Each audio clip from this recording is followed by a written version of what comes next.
Learn English through Stories G42 PDF.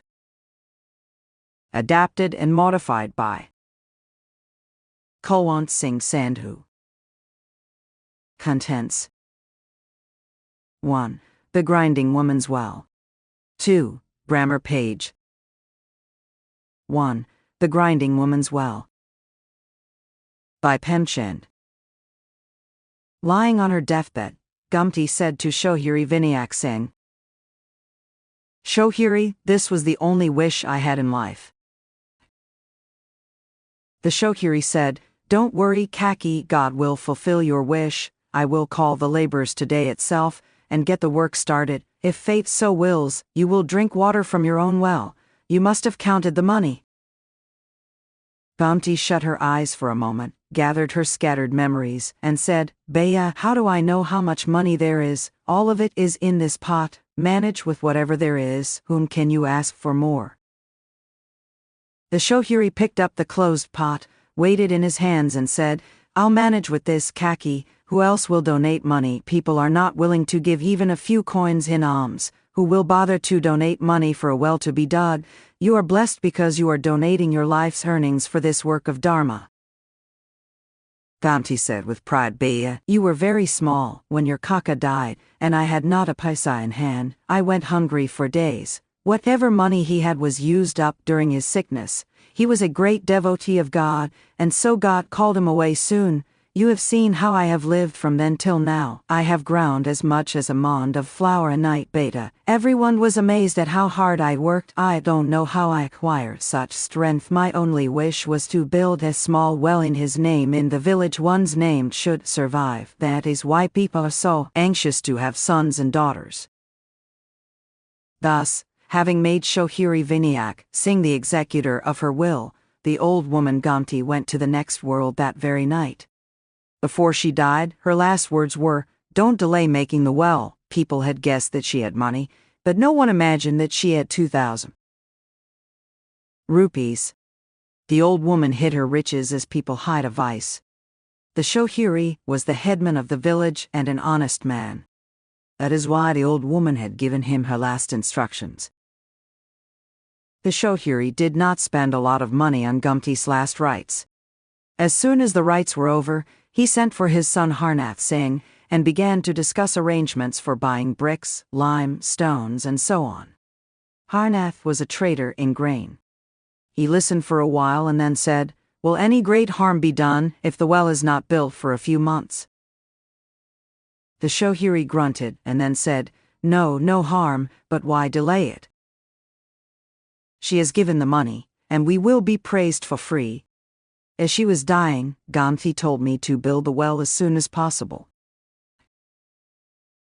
Harnath: "Yes, she did, but these days the market is good. If I buy grain for 2,000 or 3,000 rupees, we can sell it for a quarter more by winter. I'll pay you interest." The Shohiri's heart filled with doubts and fears. He was in a quandary. If 2,000 became 2,500, it would be great. He could get some flowers and creepers carved on the plinth round the well. But he was worried lest a loss be incurred. He could not hide this anxiety, so he said, "What if we suffer a loss?" Harnath said crossly, "Why should we? That's ridiculous." "But if we do?" Harnath said excitedly, "Why don't you admit you don't want to give the money because you want to be seen as overly pious?" Like most old people, the Shohiri too generally gave in to his son. He said timidly, "I didn't say I wouldn't give the money, but it's someone else's money, so one should be very careful with it. Who knows the ways of the market? What if the price suddenly falls? Weevils could appear in the grain. Some enemy could set fire to the house. Think carefully about all the possibilities." Harnath said sarcastically, "For that matter, why don't you wonder whether a thief could steal the money or the well wall could collapse? These things also happen." The Shohiri now had no more arguments to put forward. Like a weak warrior, he had issued a challenge and walked into the arena, but when he saw the glint of a sword, he took fright. Averting his eyes in embarrassment, he said, "How much do you want?" Like a skilled warrior who sees the foe retreating, Harnath said arrogantly, Give me all of it. What's the point of giving 50 or 100 rupees? They had no fear of losing face. Harnath bought grain. Sacks of grain were heaped up. The Shohiri, who always slept soundly, now guarded the grain all night. No mouse dared get into a sack. The Shohiri would pounce on it more fiercely than a cat. In this way, 6 months passed. The grain was sold in winter at a profit of 500 rupees. Harnath said, "You take 50 rupees of the profit." The Shohiri grew annoyed. "Are you giving me 50 rupees as charity? If you had borrowed the money from a moneylender, you would have paid an interest of at least 200 rupees. Give me a little less, what else?" Harnath did not argue.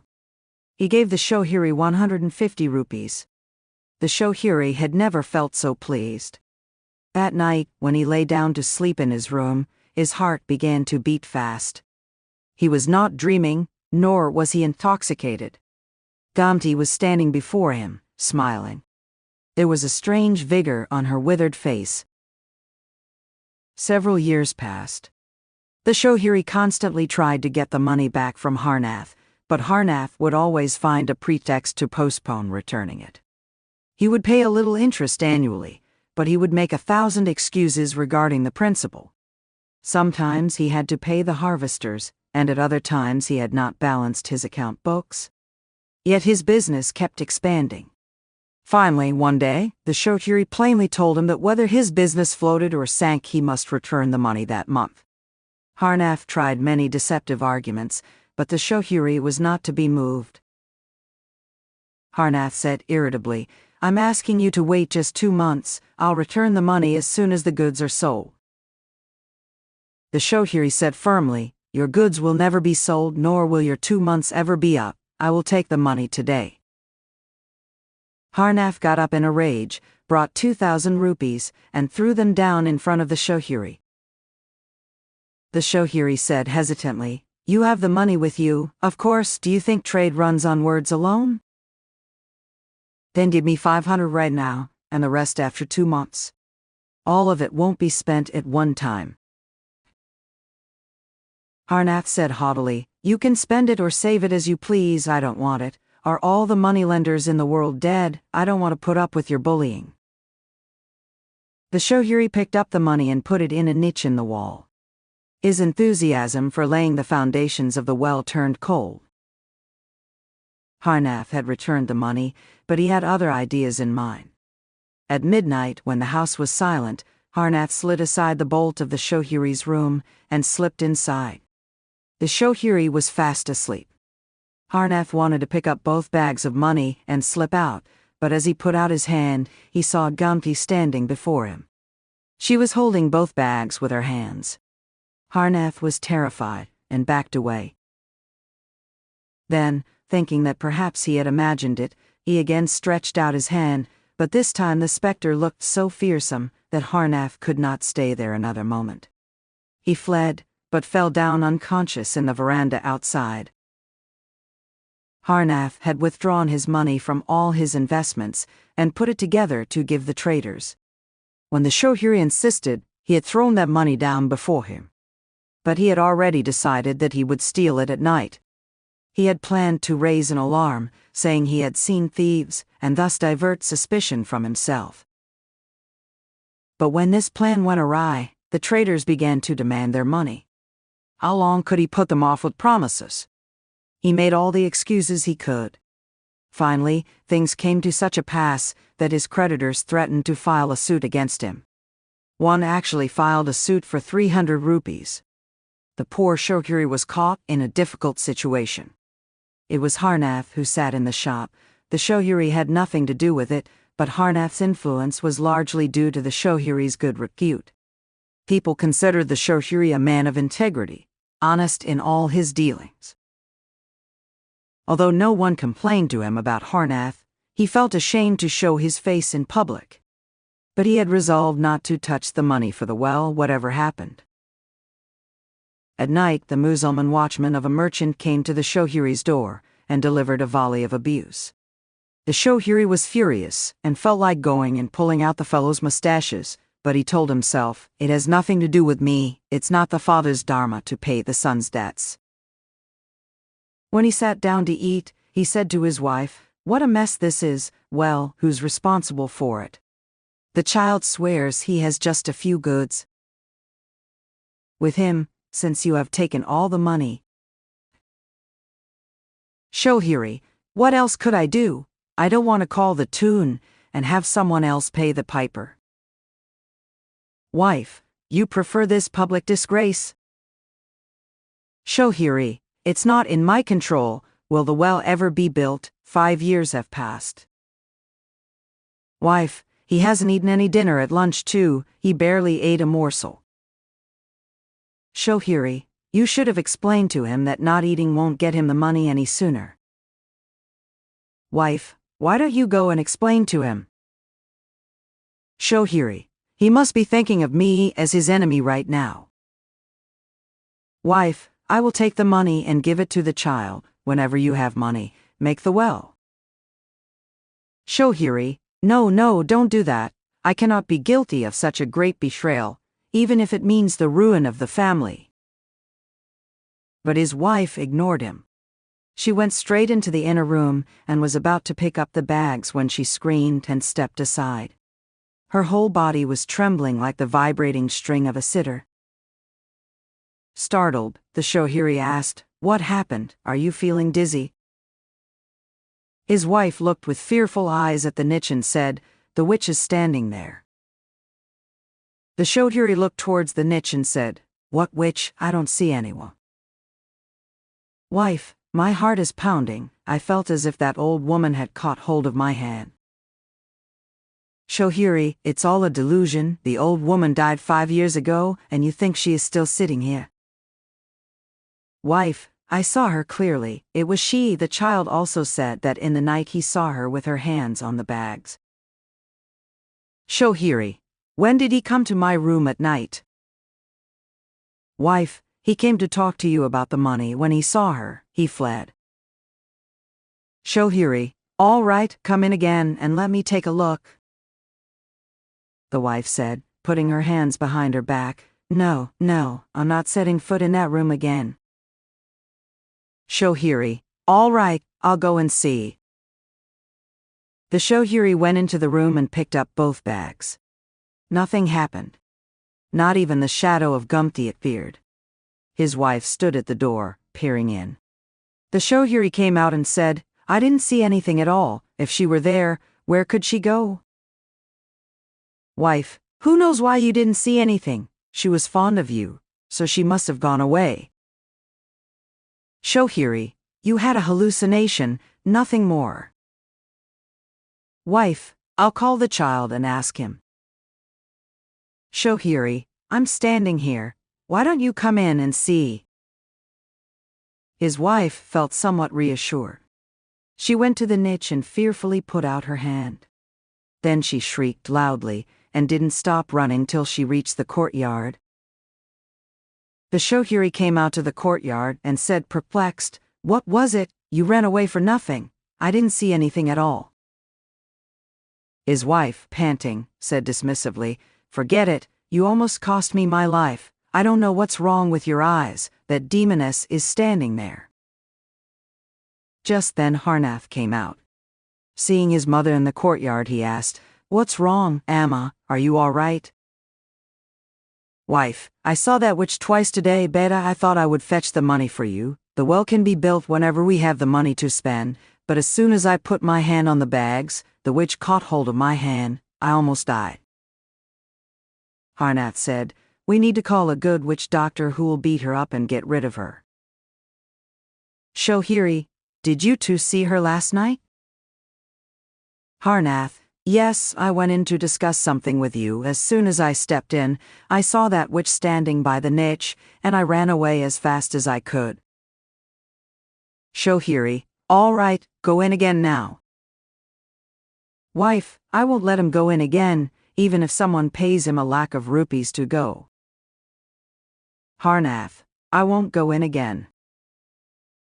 Shohiri, but I don't see anything. What is the meaning of this? Harnath, Who knows, perhaps she's afraid of you. We should call a witch doctor today. Shohiri, I don't understand it at all. What became of Beijupan's suit?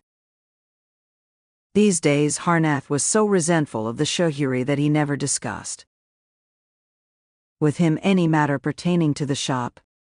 Looking out into the yard as if speaking to the air, he said, "Whatever is to happen will happen. What more can they take but my life? I cannot spit out what I have eaten." Shohiri, what if he gets a decree in his favor? Harnath, so what? The goods in the shop, worth 400 or 500, will be auctioned off. Shohiri, that will be the end of the business.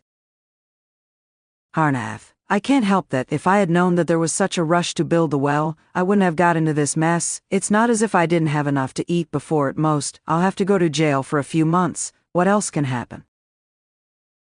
His mother said, I'll scorch the face of whoever tries to take you to jail. How can you go to jail while we are alive?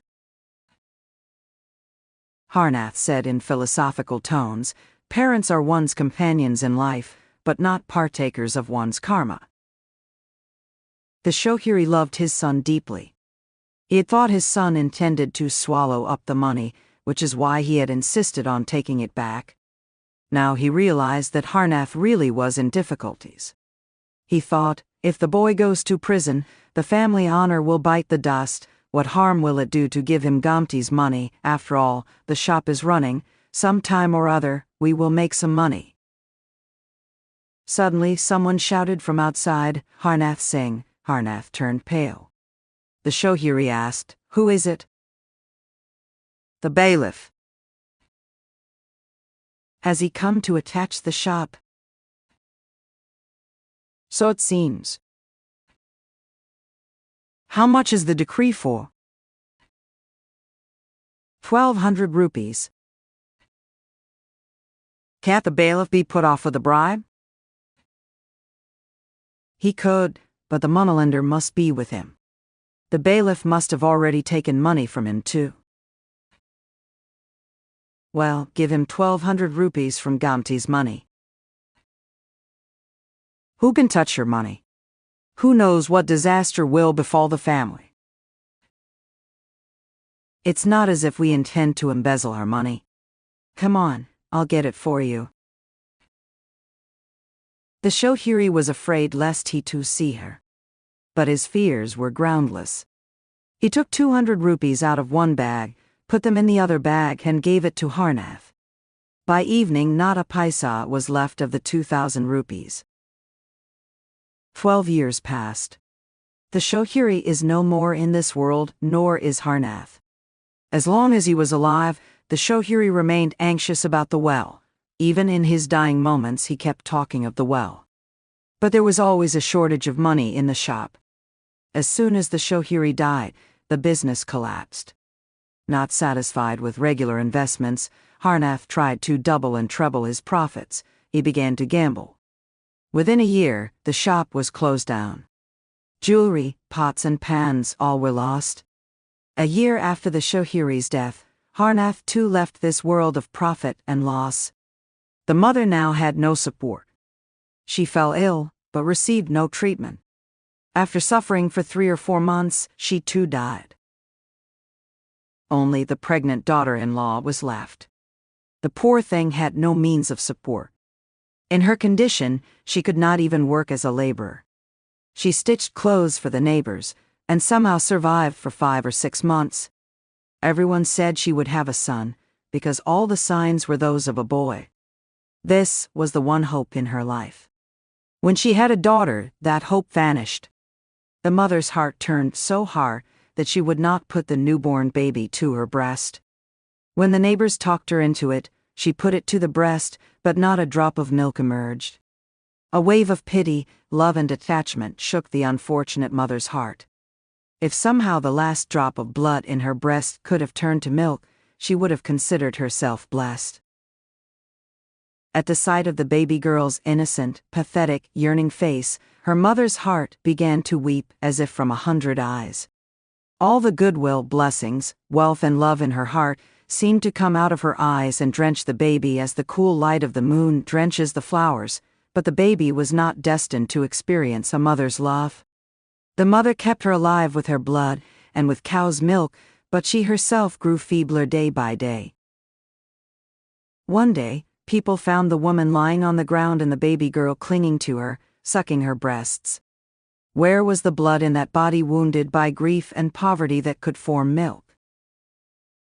That little girl, nourished by the neighbor's kindness and charity, was out digging up grass one day when she came to the spot where Gamti's hut stood. The thatch roof had long since mingled with the 5 elements. Only a few remnants of the ruined walls were to be found. In some places, half the wall still stood. The girl, who knows why, began digging a hole with her small spade. She kept digging the hole from morning to evening. She forgot to eat or drink. She had no doubts and no fears. Dusk fell, but she remained sitting there, digging the hole. At that hour, the peasants never ventured there even by mistake, but the child sat there, fearlessly turning up the soil. When it grew dark, she went away. The next day, she got up very early and dug up more grass than she normally used to in the whole day. In the afternoon, she took her bamboo basket and spade and went back to that place. But today, she was not alone. There were 2 other children with her. The 3 of them kept digging till evening, saying, "A well, a well."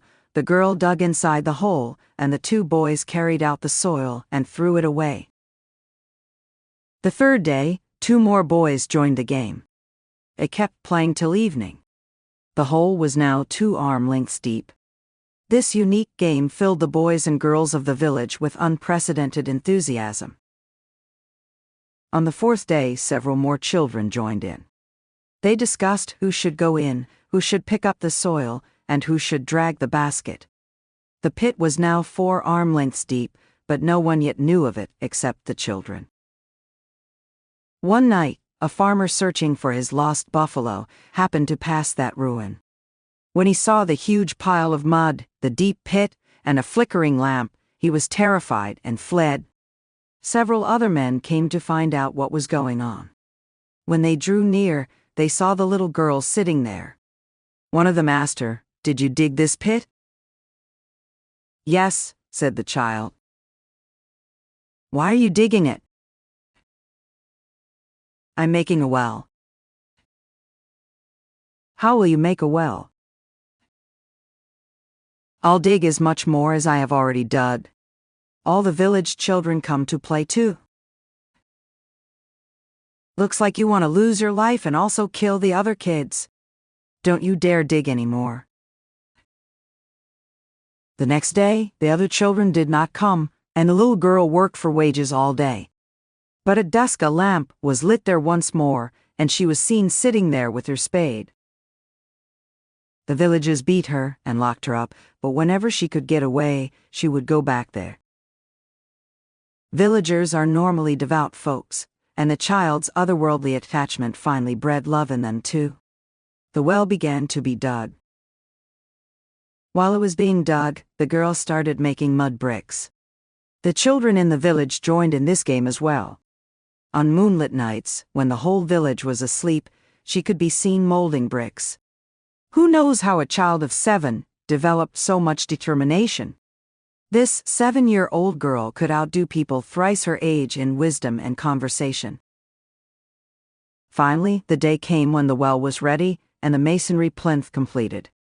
That day, the little girl slept on the plinth. Today, her joy was immeasurable. She sang and chirped. In the morning, only her corpse was found on the plinth. From that day, people began to say that the child was that old woman Gamti. The well was named the Grinding Woman's Well. 2. Grammar page.